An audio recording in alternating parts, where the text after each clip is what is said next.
follow the big line. Okay, folks, please stay back. Please stay back.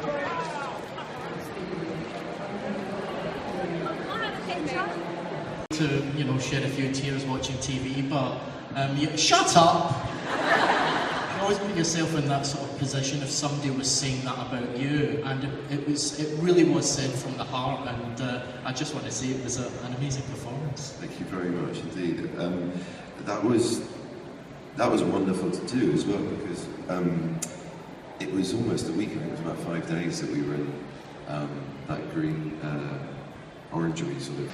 He's a brutal human being. He has to be at that level of his game and have that mental alacrity and to maintain that skill set and focus. And also having it off with Moriarty. I don't think Sherlock was jealous of that. No. Now I heard you did a quite good Chewbacca impression. Yeah. Have you seen? I've had a bit of a head cold. I don't know where Chewbacca goes when you have a head cold. Do you want me to see where he is, please? Now.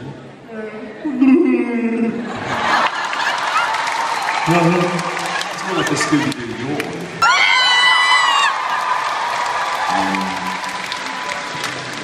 Those are all actors performing monkeys, but you know, there's a time and place for dragons, and that was not it.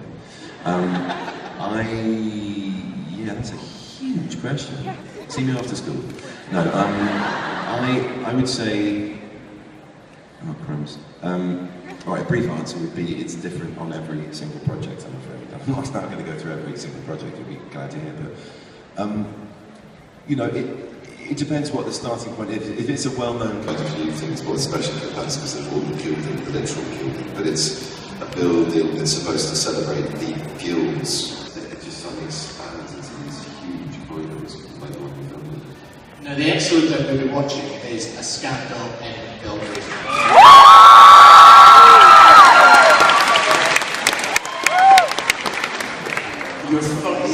Your first scene with Irene Hagler. I thought you were going to say my first scene with some of my clothes off.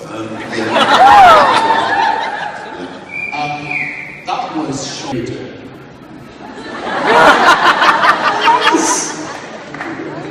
No, the Big Brother's a link. Yeah, he's smashing in that sense, I suppose. Yeah, smashing predictably an elder brother. No, I can't judge him outside of my character, but they have a very peculiar but necessary kind of use of need of one another. And at heart of it, there is something to do with family, something very deep-rooted to do with family, in that they have this on-surface very sort of antagonistic, sparring, one-upmanship that goes on. Like those brothers? Yeah, no, in that sense it is smashing. I mean, it's well observed, yeah. But that's a ridiculous high-octane level that those two minds operate on. That wonderful line in his last jokes. They had a night. I remember as a child had a night like absolutely certain that. That's true. Really? Wow. I might stay for that now. Yeah. You might get the deleted scenes, exactly. Well, ladies and gentlemen, it's been an honour and privilege to be speaking with this gentleman. Please show your appreciation.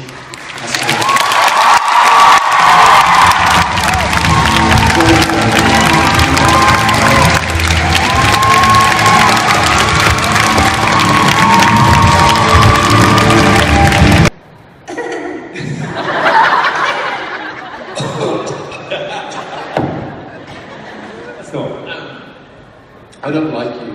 I'm only joking, I do like you.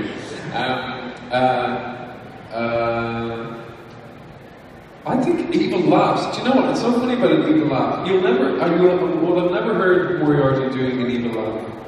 So when people ask me to do evil laughs, I always think that's just based on a villain's evil laugh. But actually, Moriarty doesn't laugh. It doesn't have an evil laugh, because people have an evil laugh are obviously villains. And we've really tried not to do evil laugh. I still feel really guilty for saying I don't like you. I didn't mean that at all. It's a Moriarty thing to say, that's good. What? It's a Moriarty thing to say. It's a Moriarty thing to say. So I don't have an evil laugh for you, unfortunately. It's so pathetic, wasn't it? We're out of time. Pleasure to introduce a lady who meant so much to me when I was growing up. She was in everything I loved. Please raise the roof for the lovely, the wonderful Miss Una Stubbs!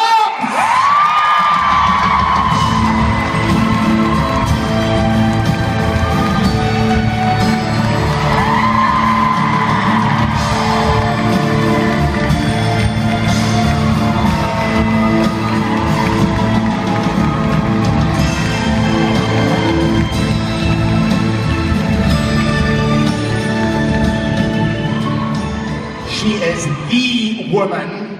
Raise the roof for Laura Palmer!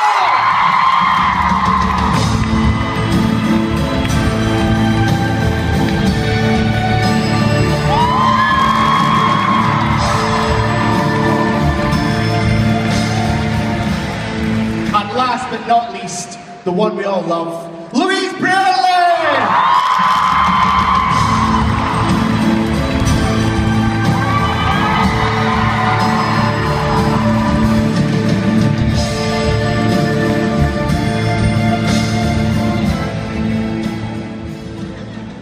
Going to do the countdown for the flashing. 10, 9, 8, 7, 6, 5, 4, 3, 2, 1. Though is that he emailed, I think, Mark within an hour saying that's our Irene Adler. So.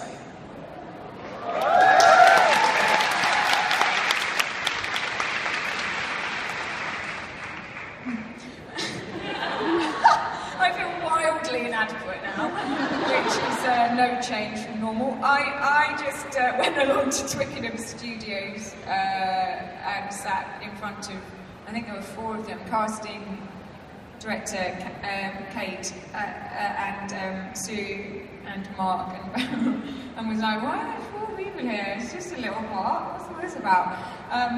And so that was it. It was just a standard. I did audition, and I didn't have Benedict there, but it was only one audition at least. I didn't have to recall, which was marvellous. Thank you. It's such a predicament, isn't it?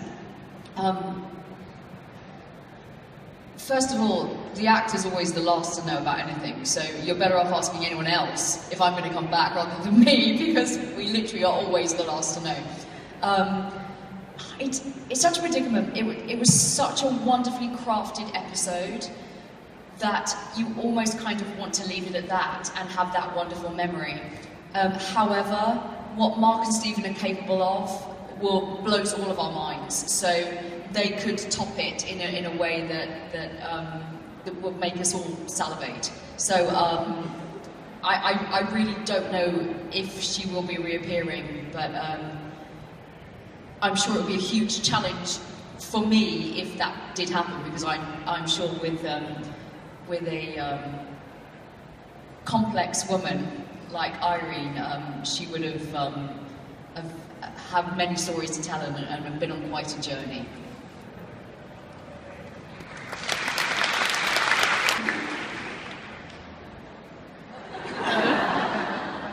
Mine's a bit trickier. I'm really not like Irene Adler. I'm so sorry to tell you, but it's, oh gosh, it was just something so meaty to get my teeth into. So of course there are elements, I'm sure, of my personality, but heightened.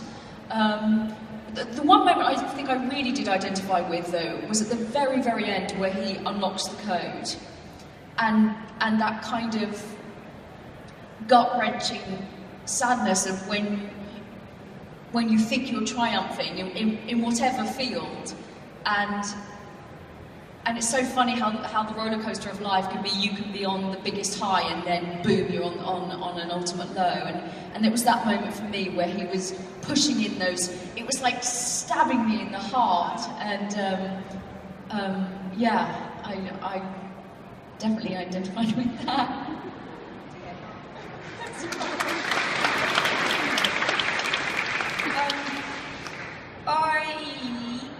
I'm a bit of a mix of, I can be quite socially awkward and also quite gobby. So in terms of, I've said it a million times, I'm sorry, but in terms of like finding a way into Molly, I just, you know, they write so beautifully in terms of the comedy, so I felt like I just could let the writing take care of that and try to inhabit Molly on, as she was at the beginning.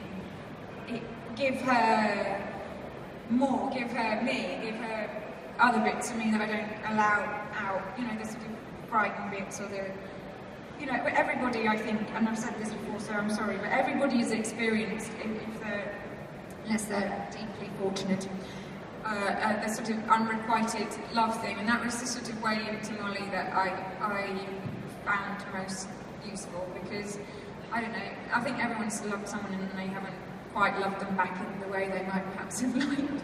And so I just thought, well, I identified with that, and I just wanted her to be more than a cipher, more than a joke, more than a gag, and I was just really lucky that, you know, the show sort of had the sort of muscularity that it you know, that there was room for that, you know, because it could have just been a, you know, I mean, actually, when I look at that first stuff, I do think, I mean, basically I'm playing for laughs, but there is also still a bit of, you know, a bit of heart in there too, and I think that's perhaps why I was allowed to come back and give it another shot.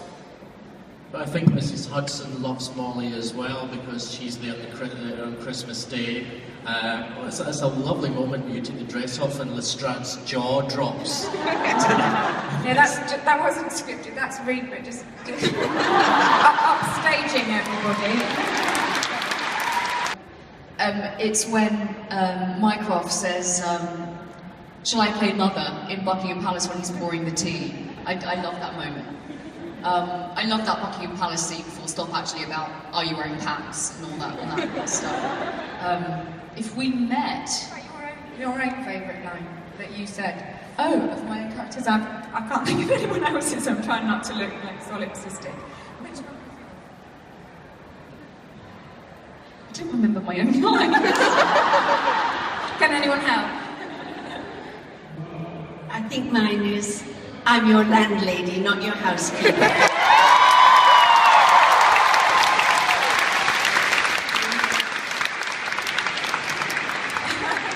And mine's from episode 1, when I just say okay after his...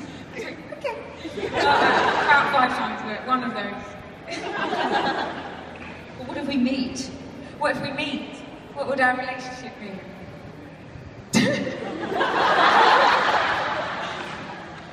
I'm open.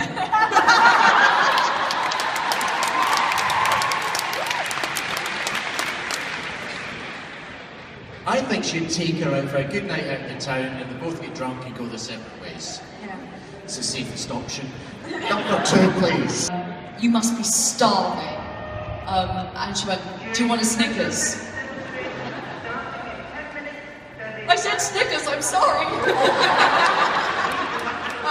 So that really made me laugh, because she literally came with a Snickers for us to share after that. And I remember it was a night shoot that particular night, and when they were doing one of the setups, I had a plastic bottle, water bottle, and I challenged Martin and Benedict to a game of Mallet's Mallet, which, if you're British, it's kind of like a word association game. And boy, at 3 in the morning did I enjoy bonking both of them on the head over a game of Mallet's Mallet. I just like the scenes where we're all together. So Baker Street stuff, really. It's just, you know, getting into that room. It never ceases to be a thrill. And you know, sometimes, like on the special, Ian and I didn't run into each other. I hope I'm not going to get arrested for revealing that. So you know, it's just so nice when you get the chance to all work together. But one of the amazing things about seeing the boys in Victorian was I just thought that it was going to be like a bit weird, you know, but it was just as it just felt exactly right, and you just thought, oh, I could do the whole thing, you know, you just do it like this now, because there was no sort of for me, there was no sort of lurch of like, why are they like that? They just look right. And I think that, in a way, is testament to them having, for me at least, always having been simply Sherlock Holmes and John Watson right from the very start. And so just to see them, you know, in their glad rags isn't weird in the slightest, is it? It's kind of amazing. I can't wait for you to see it. Besides which, they looked gorgeous. They did look awfully handsome as well. Well, I'm afraid time